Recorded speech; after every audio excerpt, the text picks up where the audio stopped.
Hello everyone, welcome to ChockTalks, mga chocolates. This is a special afternoon for everyone because we have a special guest. And as I've mentioned in our post, the social media, we will talk about um, faith, hope, and love with Brother Romel Bautista. He's a former student of mine in Southridge and gusto ko na siya mismo magpakilala sa inyong lahat. But before we get into the interview, or should I say, Chalk Talks with Brother Romel, remind ko lang kayo na mamayang 7 p.m., let's join our Pope and of course, um, uh, sa isang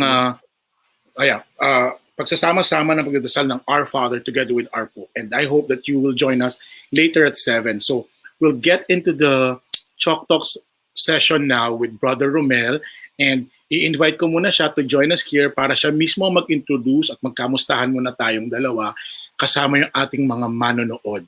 So far, we have 2 viewers already. To the viewers, please, if you're online on YouTube, comment dito sa ating chat box para makita namin yung inyong mga messages at yung mga gusto nyo itanong mamaya kay Brother Romel. Okay, so let's get into the interview. Let's welcome Brother Romel, all the way from France. Hi, Romel. Hello, Sir Choc. Hello po sa mga chocolates. Tama po ba? Yeah. Mga chocolates.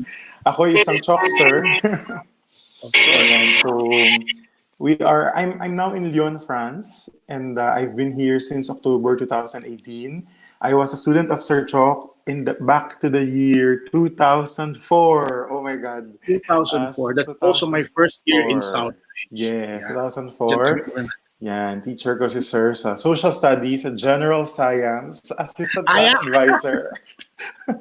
Tapos, member din ako syempre ng Teatro Sambotani, ganyan. Tapos, mas lumalim yung aming mga activities at pagkasamahan sa Rotaract, sa Big Kuya Project, sa Rotaract to be. I was a member, I was an officer of the Rotaract Club of Manila Metro. So yun yung connection namin ni Sir Choc sa mga fans po niya. So yun po. I was a student in Southridge and then a member of Rotaract. And then member din for a short time ng Rotary kung saan po charter presidency si Sir Choc. Ayan. So, pero right after Southridge, Romel, give us a little background. Saan ka nag-aral after Southridge, I studied in University of Santo Tomas in Manila. To study po. Bachelor of Secondary Education major in English. So yun talaga yung path na gusto ko after ng Big Kuya Project, sobra akong na-inspire dun sa power of teaching. So tsaka din sa mga mentors sila Sir Choc, yan, sila Mr. Macam, sila Sir Rodriguez and all. So yun ang gusto ko talaga na I was so inspired to be a teacher, and so yun po yung sunod kong path to study in UST, and then 4 years siya nag-aral, and then after that yun sir. Tapos I worked in Assumption, Makati, so maybe I have some students watching. So hello to my I taught in Assumption. Yung iba nagpa-follow ng page ng How is Your Heart. Sige. So I worked for 4 years as an English teacher in Assumption. And then things started to change when I was already a teacher. I started to receive this calling, which I responded after 4 years of working in Assumption, to be a brother. So in year 2016, I left my job and entered the congregation which is called Augustinians of the Assumption, AA. So hindi pa po masyadong kadala sa Philippines, pero nagpapakilala. So sa mga hindi pa po nakakaalam, I belong to the congregation called AA, Augustinians of the Assumption. The Augustinians of the Assumption. Augustinians of the Assumption. Ayan. And ano yung na-witness namin ni Ma'am Ses mo at ng mga friends mo when we visited you in one occasion? Anong tawag doon? We call that profession of first vows. Ayan. Kasi 2018 po yun. So yung first 2 years, from 2016 to 2018, kumbaga hindi pa kami official members of the congregation. It's like an intense discernment period whereas we will be exposed to everything para malaman namin kung sure ba talaga kami sa pinapasok namin. The congregation is more likely for young men who has already experienced, graduated already in college, has some experiences. Hindi po siya kagaya ng mga seminaryo na starting ng teenagers. So kami parang we are required at some point na magkaroon muna ng work experience, ganyan. So And then kaya yung 2 years, after parang discernment period yun. Yung okay. Then after that, 2018, yun na yun, official member na kami ng congregation. That was the ceremony I had in 2018. Yun nga po yung umattend kayo ni Ma'am Ses. and then yun na yung pagpunta mo ng France after a few months. Oo, kasi pag member ka na ng congregation, it's not you who will decide where you'll study, where you'll go. And from that time, the superior decided that I will be sent to France to continue my formation and to study theology. So since 2018, late 2018, I was already here. Yeah. Ganon. Medyo matagal-tagal ka na din dyan. And kamusta naman dyan? Tagal na. Bukod sa namimiss mo ng electric fan. Namimiss ko electric fan, tsaka namimiss ko ang mga pagkain sa Pilipinas. Nung first months, mahirap. Nung first months, hindi madali kasi parang it's my first time to live in a different country. It's my first time to live very far from family, very far from my friends. So wala akong talagang, alam mo yun, I'm a very sociable person. I have a lot of friends, parang sa Sir Chok din. so ganon. So mahirap. Plus the fact that in the community where I am, we're not supposed to speak English. So we are supposed to speak only French, nothing but French. Mm-hmm. And so in the how's your Philippines, French?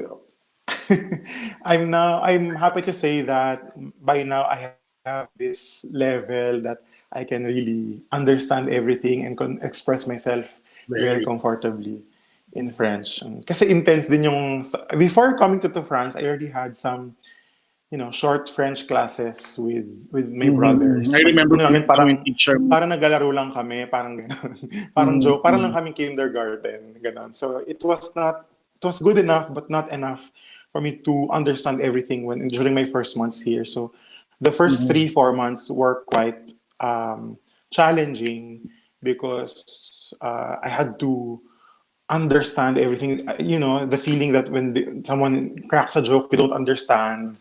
And they laugh, you don't laugh. So parang, what will I do? What did they say? Yung ganon. Yung may announcement, may mga appointment time, you have to ask once, parang paulit-ulit what time you meet up. Kasi parang mabilis sila magsalita. They will not, parang the training is for us to learn.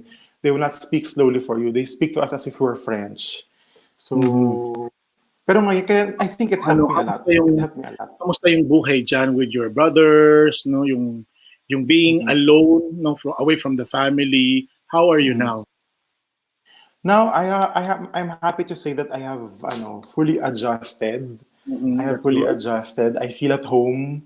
I feel happy where I am. Of course, I'm not speaking the same feelings as of last year. So it took time also. It took time before I can finally say that I'm home and I feel at home. I'm happy. Pero I have to say that I'm very grateful to my brothers kasi they really helped me. They really helped me to adjust. Yung support system coming from the Malaki yung support system. Except, ang talagang difficult lang, many of my brothers don't speak English.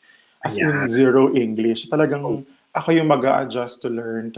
So, they also enrolled us naman in a university where as we learned, like my French classes would be 16 hours a week. Wow. And then, sobrang intense yun. Sobrang intense. Kailangan,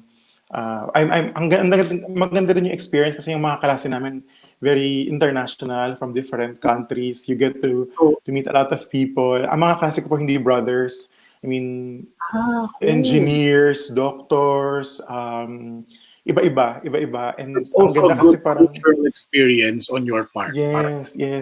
You get to learn. Kasi in the class, tama, we're learning French culture. At the same time, I'm learning culture of other countries. I have classmates from India, from Japan, from Korea, from Poland. Ang dami mong makikilalang tao. What question do they ask you pagdating sa being a Filipino in that nation? Ano yung mga typical na nila? Kasi in the university, I'm the only Filipino. Filipino.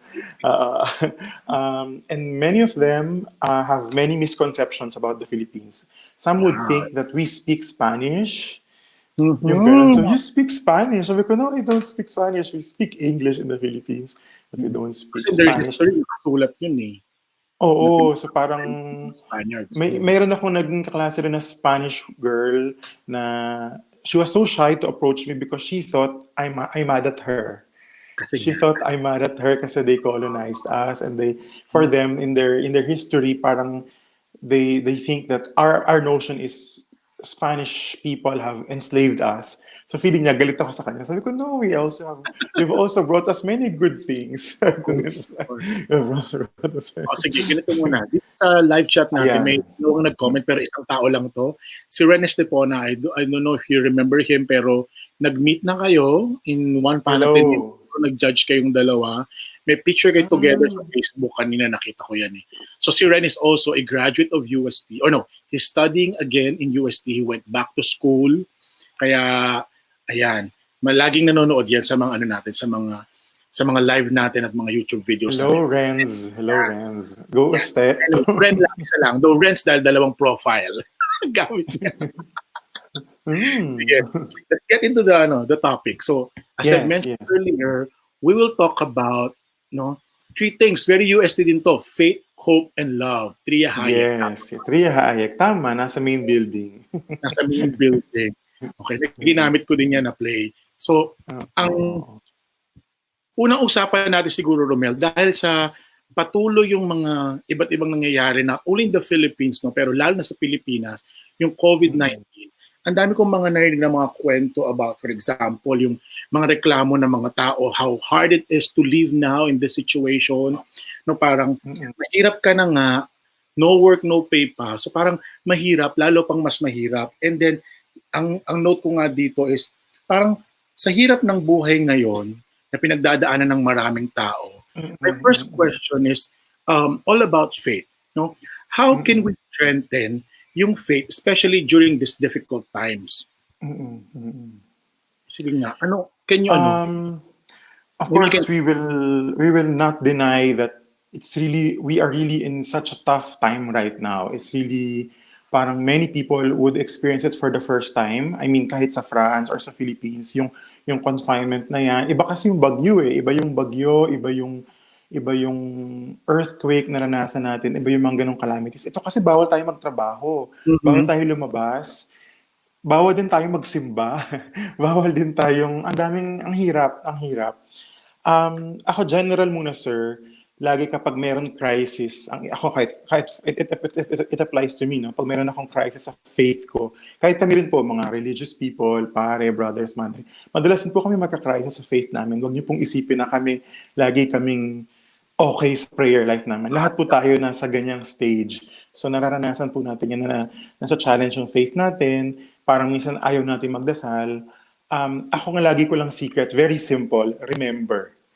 Remember yung keyword. Kapag nagkakaroon ka ng crisis sa faith mo, nagkakaroon ka ng difficulty when it comes to your prayer life or yung pagtitiwala mo sa Diyos, ang secret lang lagi dyan, remember. Ibig sabihin, alalahanin po natin, magkaroon tayo ngayon ang dami nating time to be alone. Alalahanin natin, in the course of our life, there were moments that God overflowed us with grace. Kasi pag mayroon tayong problema, ang focus natin, parang nagka-tremble tayo kasi parang hindi natin kayang solusyonan yung problema. Parang nakafocus tayo dun sa problema. Di ba ganun kapag may crisis, kapag may sunog, parang feeling mo mamamatay ka, parang ganun. So, hindi mo nakikita that, for example, in your many years of existence, God has been there. God has been there giving you blessings by the presence of people, dumating sa buhay mo, financial blessings, different blessings sa pamilya, etc. Kasi kapag dito ka nakatingin sa nangyayari sa present, nakakalimutan mo yung mga ginawa ng Diyos sa buhay mo. Di ba? Na parang kapag sinubukan mong alalahanin, oo nga no, ang dami ko naman napagdaan ng pagsubok, na nalampasan ko naman. Exactly. Dito pa rin naman ako. And in terms of nation, in terms of the world also, kaya maganda, sir, history, di ba? Kinokonek ko kasi history teacher ka. Kapag nababalikan natin yung history natin, I'm very happy. I live with old people in the community. I have an 80-year-old and a 70-year-old priest in the community.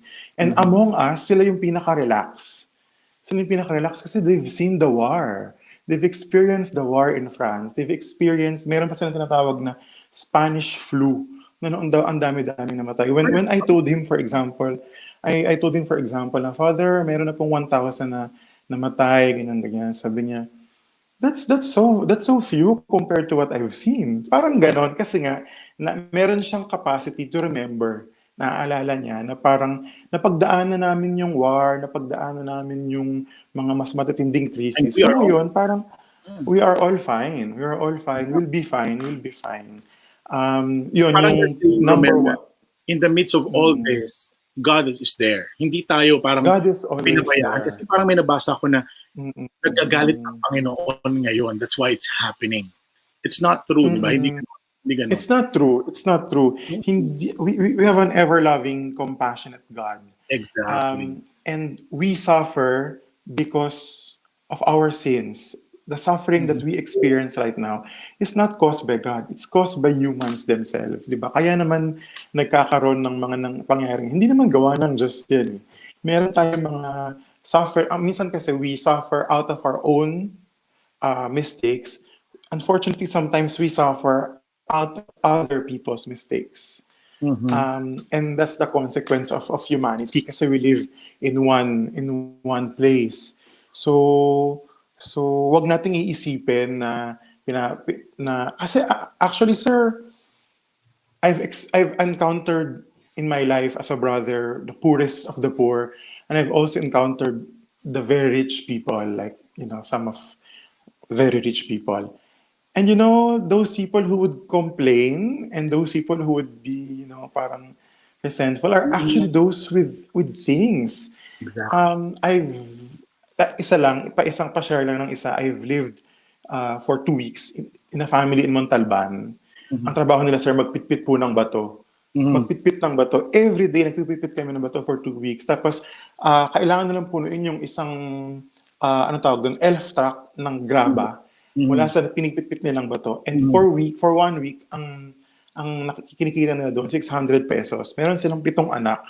And 600 pesos for 1 week. Just ko, hindi ko ma-imagine. That time, I'm not allowed to, and they're happy. I was so scandalized personally in a positive way. Kasi sila yung pinaka-salat, pinaka-mahirap na taong nakilala ko. Pero sila yung isa sa mga pinaka-masayang taong nakilala ko. Nagtitiwala sila. That's faith. Hindi ko siya nakilala. Unfortunately, hindi ko naintindihan yung faith. Like, nung binabalikan yung kwento na to, ngayon kinikilabutan pa rin ako. Hindi ko natagpuan yung faith sa mga unfortunately, sa mga religious na taong kilala ko. Pero sa mga taong wala namang theology o wala namang catechism, sila yun. Wala silang wala silang kakainin bukas. Hindi sila nangangamba na may kakainin ba sila bukas o wala kasi naniniwala sila. Sabi kasi ng tatay doon, sabi niya, di ba po sabi po sa ama namin, bigyan niyo po kami ngayon ng aming kakanin. So, naniniwala sila yung word na ngayon. So, pag nagdasal kami na bigyan mo kami ngayon, may kakainin kami ngayon. Hindi naman niya po sinabi na bigyan niyo po kami ng kakainin bukas. So, parang, susunod na buwan. Di ba, ang dami nag-hoarding. Oo, yan. Yung parang gano'n, di ba? Mamaya pag-usapan natin yan. Pag-uusapan natin yan. Na yung faith is all about talagang putting your trust in God na He will provide at hindi kanya pababayaan. Tama? Hindi kanya pababayaan. Actually, kaya tayo natatakot kasi natatakot tayo para sa bukas. Natatakot tayo mawalan kasi meron tayong kakulangan ng tiwala eh. Ang gusto natin lagi sigurado tayo. But for me, I think walang tama. Dapat po ang totoo pong naniniwala sa Diyos ay naniniwala na siya ang bahala and He will provide for everything. Lagi ko sinasabi, walang authentic Christian na sigurista. And of course, it's a human tendency to assure, to secure life. Pray, hope, and don't worry. Hindi ba? Tama. Pray, hope, and don't worry. Romel, Konting break lang ng konti. Merong sinabi dito si Ren Estipona, ayan, sabi niya, he was running anxious last Saturday and he was blessed to come across your live midnight meditation sa Facebook. So, thank you daw. Sabi yan ni Ren. Oh, Alam mo, Ren, thank you, Ren. I suggest that mag-PM ka kay Kuya Romel, mag-usap kayong dalawa. marami siyang masasabi sa iyo. Ayoko magkwento kasi naka-live tayo. Pero kayong dalawa ay dalawa sa mga estudyante ko na kilalang kilala ko. And I think magandang marinig mo kung anong sasabihin ni Romel. Ay ni Romel, Ren. Thank you rin po sa mga, thank you rin at sa mga nanonood po ng mga live ng How Is Your Heart. Ang gusto ko lang naman talaga makatulong. Saan ba nakita yung meditation mo? Ayan, so everyday po meron tayong daily posts sa Facebook na sa page na tinatawag na How Is Your Heart. So hanapin nyo lang po yung page na How Is Your Heart. So every morning meron dyang gospel reflection, and then towards the evening meron dyang mga quotes, and then mga texts na nababasa ko rin na sinishare ko lang. Medyo nagpahinga muna tayo sa vlogging kasi nag-aaral po tayo, pero continuous pa rin yung mga written. Oo nga, nami-miss namin yung mga... Oo. So, na-busy po kasi tayo sa studies, pero nawala tayo. Wait lang, Romel. Ayan, nawawala tayo. Ayan. Okay, wait lang. So yun, follow po How Is Your Heart. Okay. We are losing Romel right now, pero we'll get back pag nakabalik na siya. Ayan, okay na, Romel. Nandiyan ka na ulit. Okay na, andito na ako. So, again po, follow How Is Your Heart. Naka-live kasi tayo, mga kaibigan. Kaya nga, hindi tayo hindi kami nag-dress rehearsals. Oo. Pero, yun nga, no?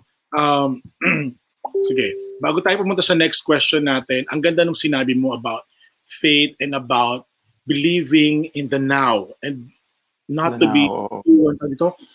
be too concerned with with what will happen tomorrow. Kasi ang daming mga tao na sobrang busy na, ano bang gagawin ko bukas? Paano na bukas? Meron bang kakainin bukas, etc.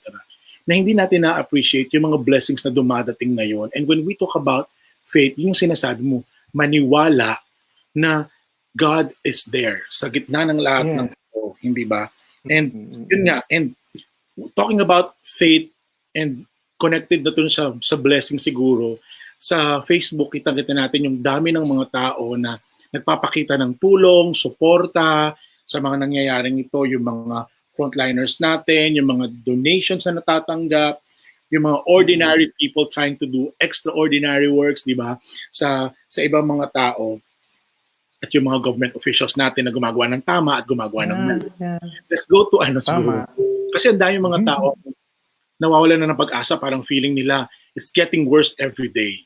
Sa Pilipinas ngayon, palaki yung bilang ng mga nagiging biktima at mas binibilang yung dami ng namamatay kaysa sa dami ng nakaka-recover. Hindi ba? So medyo nakakatakot. And people are starting to, how do you say that? They tend to lose hope already. Okay? How can we motivate them? And what is your message, to give these people parang the message of hope? How can we possibly, overcome all this? Ano ba yun? Sige. I always believe that nothing... Wow. Thank you to that photo. It was I didn't know about this photo. I was in the street dance and someone vlogged the street dance and na-capture niya yan. So I forgot I just saw it in the YouTube channel. Sakto yan sa question natin eh. Diba? What message kasi si nanay, ako I'd like to believe that by chance. And it's not by chance that all these things are happening during the Lenten season. And this Lenten season, we are called to fix our gaze and our attention to Christ crucified. When all things are falling apart and when all things we're losing our reason to hold on, let's look at the Christ crucified and remember that Christ died for you and for me. Christ died for all of us. And before all of us have been faced with all these sufferings, he himself first has endured all these sufferings. Kumbaga, pinasa niya lahat yung krus, pati yung kamatayan, pati yung lahat ng paghihirap sa lahat. Before he was crucified, he told Pontius Pilate, "This is not my kingdom.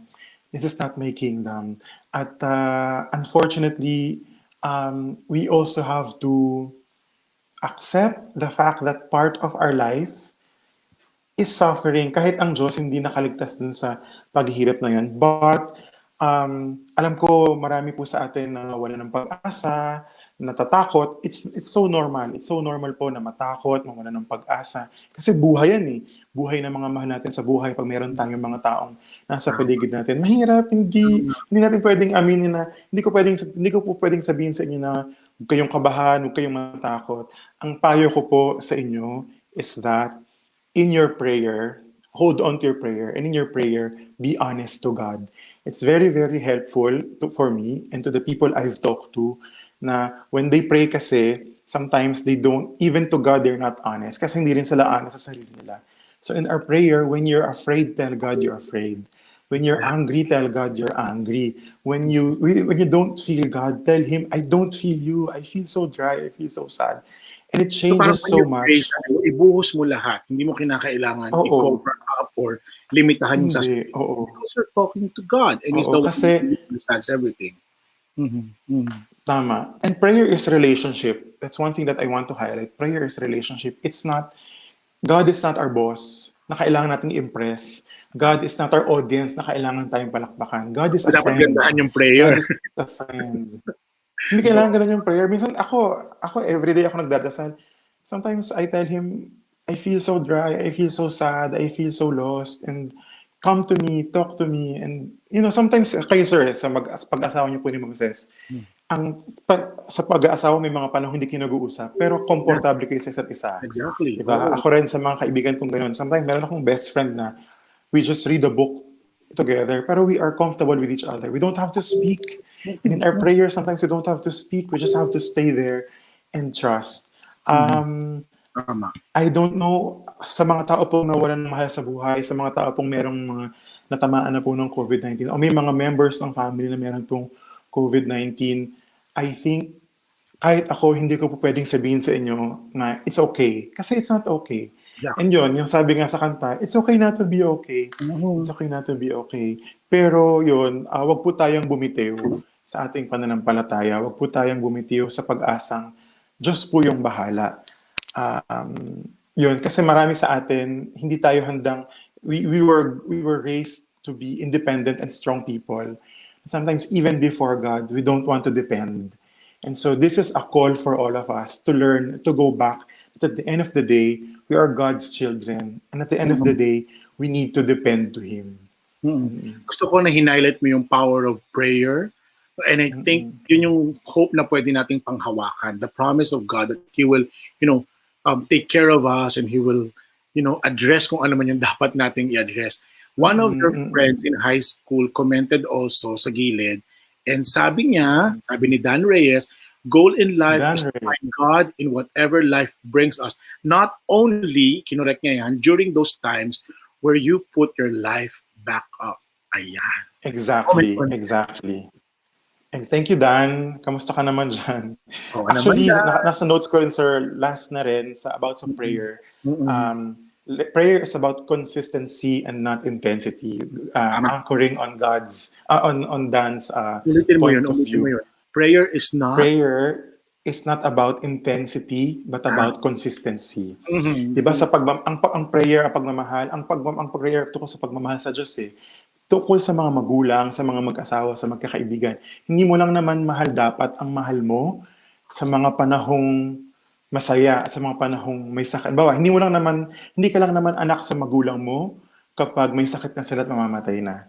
Hindi ka lang naman asawa sa asawa mo kapag wedding anniversary at kapag Valentine's Day. There are days na wala namang okasyon, wala namang dapat sabihin, pero you're there. And that means it applies also to prayer. It means consistency. Every day you are faithful to God. You don't have to say a lot of things. You don't have to, sometimes people will ask how to pray. No, just be there.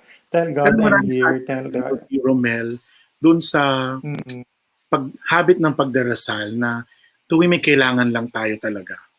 And So, nagiging consistent yung pagdadasal natin dahil pinagdadaanan tayo. Pero dapat ma-realize ng mga tao na hindi lang doon nasusukat yung level ng pagdadasal natin. It should be like a habit na everything we do is a form of prayer. Hindi ba? Hindi siya Yeah, parang everything we do is prayer. walang Exactly. formula din, tama? Parang sabi, gusto ko Mm-mm-mm. sinabi mo na it's all about the consistency of prayer. Consistency. Sa larangan ng Kahit man daw pagmamahal sila. at sa larangan ng pagdarasal, kailangan po consistency over intensity. Kasi marami rin sa mga Pilipino, we are all Catholics, pero very intense tayo pag Holy Week, very intense tayo pag simbang gabi. Pero in the ordinary days, in the ordinary moments of our lives, Jesus appeared himself in the ordinary situations. He appeared to Peter while he was fishing. That was his work. He Exactly. appeared to people when they were eating during the feast. Hindi siya in grand situations. Jesus appeared to people in the very ordinary moments of our lives and not during the intense moments. So the call is for us really to be faithful and be consistent more than being intense but irregular. Gusto ko yung sinabi mo, napakaganda. It's not about the Mm-mm. intensity but the consistency Mm-mm. of praying. Ang ganda Of na. praying, of praying. Tama. So, Consistency tama, over intensity. tama. Oo. Ay, hindi ako masyado makakomment pero tama yung sinabi mo talaga. Napakaganda nun. Nauuhaw ako. Sige, go. So, habang nauuhaw ka, si Glitzer, si hello daw, mga sir from Dasmariñas. So we have a viewer from Dasmariñas. Can I have Hello your po. real name para mabati ka namin ng tama at ma-acknowledge ka namin ng tama? Glitzer Opo, Z, Glitter Z. subscriber natin yan, syempre. Or baka subscriber mo sa Facebook. I really have no idea. But yeah, thank you for Opo. dropping by. Okay. So, dito nga mga kaibigan, we are talking to Brother Romel, straight from France mga kaibigan. Anong oras pala dyan, Romel? Dito ay 10:50 a.m. So At mag-11 dito, na alas po. 6 na ng gabi, 5:48 ng gabi. Ayan. We are talking about Ayan. So faith, hope, we and are love. 7 hour difference. Yan. So we're done with faith and hope, and now let's proceed to our next discussion on love. So, sa gitna ng Ayan. lahat ng mga pangyayaring ito, Romel, ang nakikita natin ngayon, kasi gusto kong matouch yung reaction ng mga tao with this COVID thing, and you know, ang daming nagpa-panic buying, binanggit mo yan, ang daming hoarding, ang daming mga tao who are doing or taking advantage halimbawa doon sa sitwasyon, like for example yung mga nagbebenta ng sobrang mahal na mga alcohol at kung ano-ano mga bagay. There are government officials who are not really doing their job well. Ang dami mga tao ang talagang nagtitake advantage ng situation na hindi maganda. So my next question is all about love. And ang tanong ko ay ito, how is your heart and how can we love more sa ganitong klase ng sitwasyon? O, huwag ka muna umiyak sa picture. Oo nga, nakakayak yung video. How is my heart personally? Ganon? Ako Siguro rin? ngayon ikaw, sa gitna ng lahat nito, kamusta ba si Romel? Ako, people think that, you know, I have this impression giving to people na everything is okay, you know. Totoo naman, I'm a very positive, optimistic, cheerful person. And hindi po yun fake, hindi ko po yun dinadaga. But I also have to acknowledge every time that my heart, most of the time, is unstable. And that's fine. That's fine. Di ba? Na parang, ibig sabihin, unstable sa lahat na nangyayaring to. Mapapaisip ka rin eh. Ako personally, I have my parents in their mid-50s, they're nearing 60s, and I'm far from them. Ngayon na nila nakikilala yung mga iba't iba na ng bagong kaibigan sa pangalan ng diabetes o sa pangalan ng high blood pressure. Lapit na ako maging tropa ng tatay mo sa area na. Dumadami na yung mga friends nilang doktor. Ganon. It makes me feel unstable personally kasi as an eldest child, meron kang feeling na parang I could do something for them. Yung ganon. And sa dami din nangyayari po ngayon, I'm sure I'm not the only one feeling like this na syempre sa COVID-19 ang pinaka parang vulnerable yung mga older people. And yun, I also have a brother who is handicapped, who has autism, si Joshua. At syempre, alam mo, vulnerable din siya. So mapapaisip ka, unstable yung puso mo. Pero that's fine. That's fine. I think many of us have that kind of heart which is unstable. Kasi hindi naman everyday ng buhay mo sobrang payapa ka eh, di ba? Hindi naman though may mga ganong days ng buhay na parang I'm so at peace, I'm so happy. Nangyayari po yan. But there will be days that you'll be unstable. And that's fine because that is a space for God to accompany you. That is a space for God to guide you. And that is the space for God to fill you. Yung that void. There will always be that void in our heart. And that's good because that is a space for God to reassure us that everything will be fine. Sige. So Bago tayo yun. tumuloy, yung kaninang bumati Ang haba ko sumagot. Sir Z, okay lang yan. Si Zane and Daryl. Si Zane ay kaklasiko sa De La Salle, Dasmariñas, at Daryl yung asawa niya. And Romel, itong dalawang to ay may bagong blessing dahil buntis na sila. Yay! Congratulations po. May bago kayong tagapagdasal si Brother Romel para sa baby. Prayers for safe pregnancy and delivery.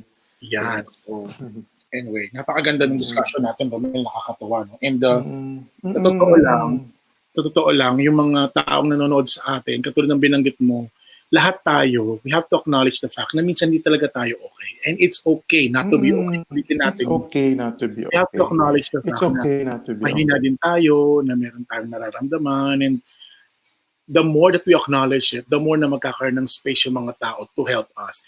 And sana we also allow other people to help us, no? Kasi akala natin kapag may mga ganitong pagkakataon na pinagdadaanan tayo, akala natin hinarap natin ito mag-isa.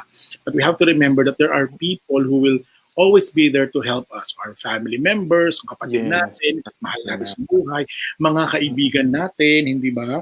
Yung community natin, yung ating support system na binabanggit natin kanina, hindi ba? So, talagang, I really hope that the people who are watching will try to realize yung tatlong bagay na pinag-usapan natin, faith, hope, and love. And gusto kong siguro anyayahan yung lahat na kahit na magkakalayo tayo, like kami ni Romel, hindi kayo masyado nag-uusap ng ganito, and it's a good experience na mangyari ito ngayon sa atin, to reassure na may mga tao, kahit miles and hours away or days away yung mga lugar nila sa atin, nandyan sila to pray for us and to be with us sa mga times na kailangan natin sila.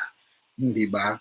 So, siguro, at this point, gusto ko na lang to generalize everything, Romel. Baka meron kang mga ilang gustong sabihin sa kanila as your parang parting words siguro, ganyan. Yung mga bro tips.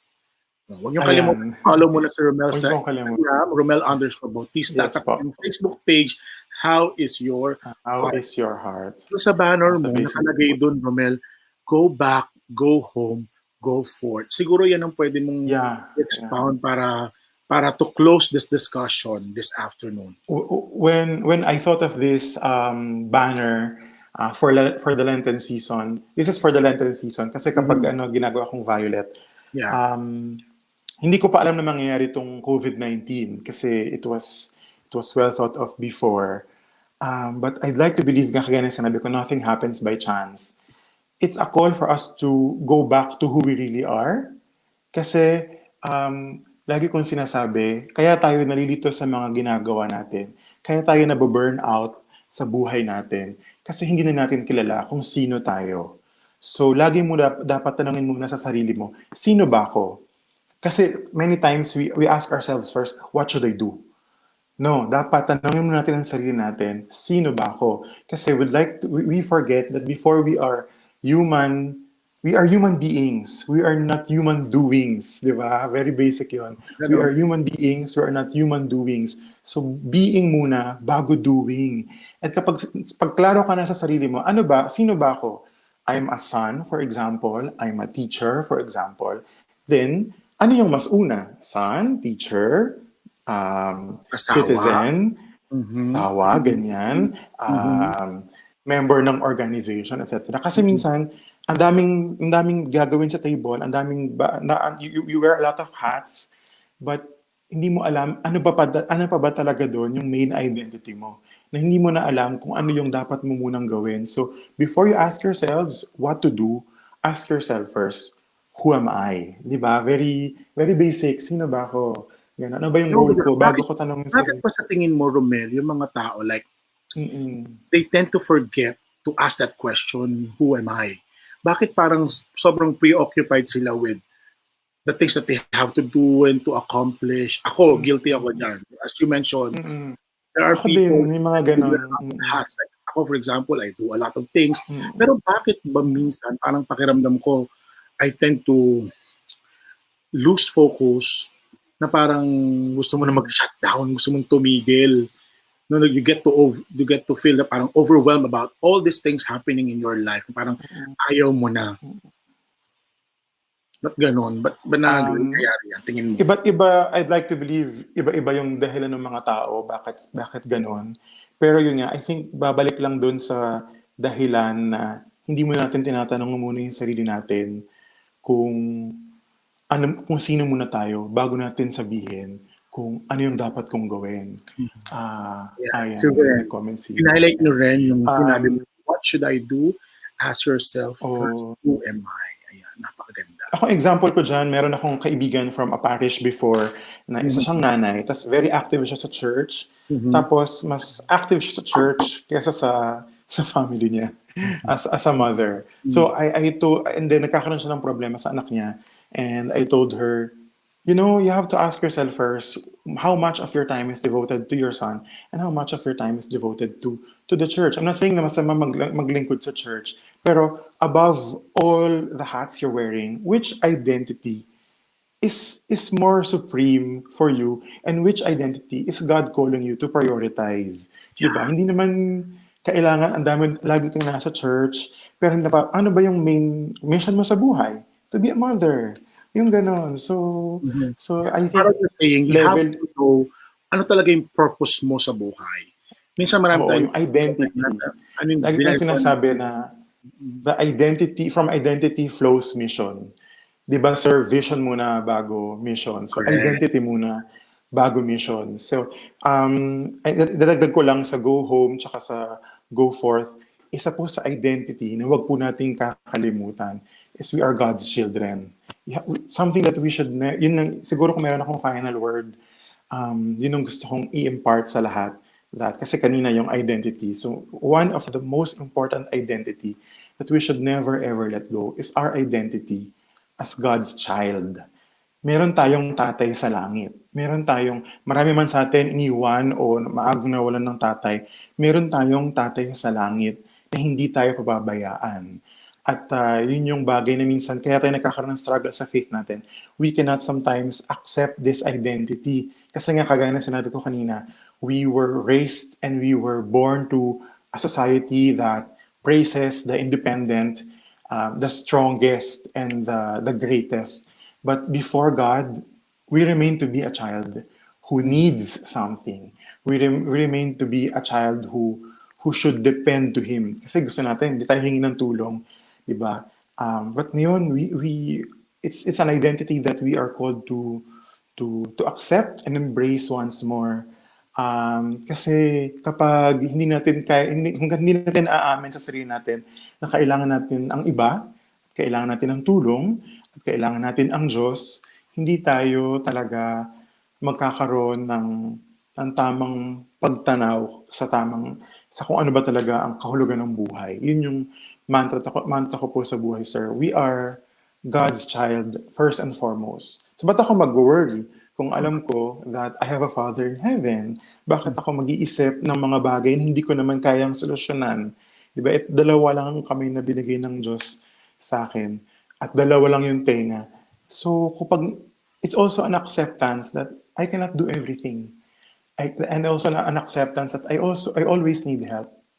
And it's not gonna make me less of a person if I accept that I have my weaknesses and I need help. Yeah, tama. Mm. Natatahimik ako. Diba? So sa mga nanonood, Oo nga. this is my former student speaking, no? And, sobrang nakakatawa hearing all of these things from you. And you know how much I love you as a student and as a friend and as a son. And Yes, I lahat love ng you mga too po. nanonood, lahat ng mga nanonood should really, find time to watch this again and again dahil marami kaming nakuha from you, Romel.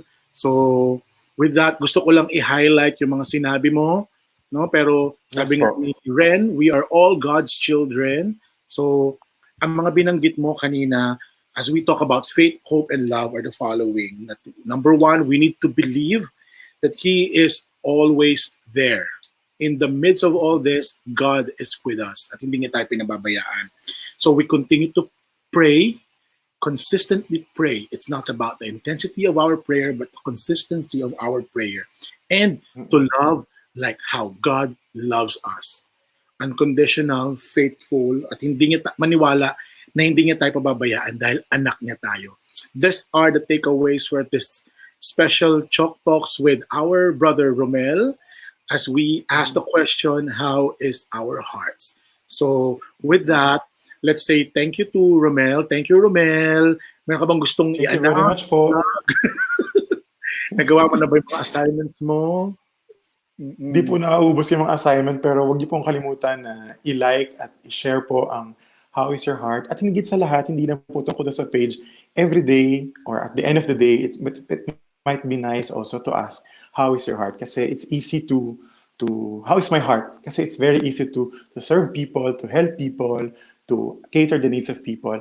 But sometimes we also need to ask ourselves, kamusta ba ako? Kaya Kamusta gusto ba ko yung i-highlight puso ko? yung mga meditation na ginagawa mo, Romel, na midnight meditation. Kasi nung na-experience ko siya, I don't need to really like pray na parang, alam mo yun, ako yung magpuproseso ng lahat. As I listen to your voice, as you sing, as you do the reflection, parang you're saying the things that I want to say. And you're singing the songs that I want to sing during the time. And for people na hindi pa ganun kasanay on how to pray really, no, yung visiting the page, How is Your Heart, is a good way of starting, no? Na ano ba yung mga sinasabi mo every day? We get to like it and share it, and a lot of people are commenting. I know that some of your followers are also sending personal messages to you, sharing their stories, no, na pwede po kayo mag-send ng questions or sharings. Kasi may mga tao po talagang, marami pong taong, ako nagugulat ako yung mga nag-message talaga. Sila yung mga, ang ganda ng mga IG profile, sila yung gaganda ng mga, some of them are influencers even. But deep inside their hearts, meron silang hindi inaamin sa public, hindi nila inaamin kahit kanino. At merong void nga, merong question, merong kalungkutan. At wala pong masamang aminin yan. Kahit hindi naman kailangan i-share nyo po sa lahat yung mga pinagdadaanan nyo. Find a friend. And kung wala po kayong kaibigan na magpapayo po sa inyo, meron pong How is Your Heart na pwede nyo pong i-message. Wala po yan, wala po akong kinikita dyan. It's my personal service and apostolate. Kasi sabi ko sa sarili ko, ang dami-daming negative na nangyayari. Ano ba yung madalas nating hawak whole day? Cellphone natin. Marami sa atin. Ako rin, lagi kong hawak yung cellphone ko almost many parts of the day. At ang daming negative. Diba? So I think my personal mission lang is to mabawasan po yung negative sa social media at mag-spread po ng inspiration. So, yes. So with that, that's the end of it. Let's say thank you once again to Brother Romel. Thank you, Romel, for joining us. Alam ko, busy ka dyan. Thank you po. Maraming salamat. And Mom says would like to say hi. Ayaw niya lang pakita kasi nakatambahay siya. Hello po. And our viewers, maraming salamat sa inyong lahat. And etong video na to, Romel, will be on my YouTube channel. Hindi to matatanggal. So we can share this after and we can even watch this together after para makita natin kung kamusta naman yung experience natin. No? So with that, maraming salamat to everyone for joining us. And we hope that you'll join us again sa susunod nating Chalk Talks. And kung sino yung susunod nating guest, hindi natin alam. So Romel, maraming salamat. If again, find time to visit his Facebook page, How is Your Heart? And comment down below, ano yung gusto niyo maging topic namin susunod? Pag pumasok ulit si Romel dito, ano ang gusto niyong pag-usapan namin? So Romel, thank you for joining us. God bless you. Bye! Maraming salamat, Rom. Bye po. Bye-bye.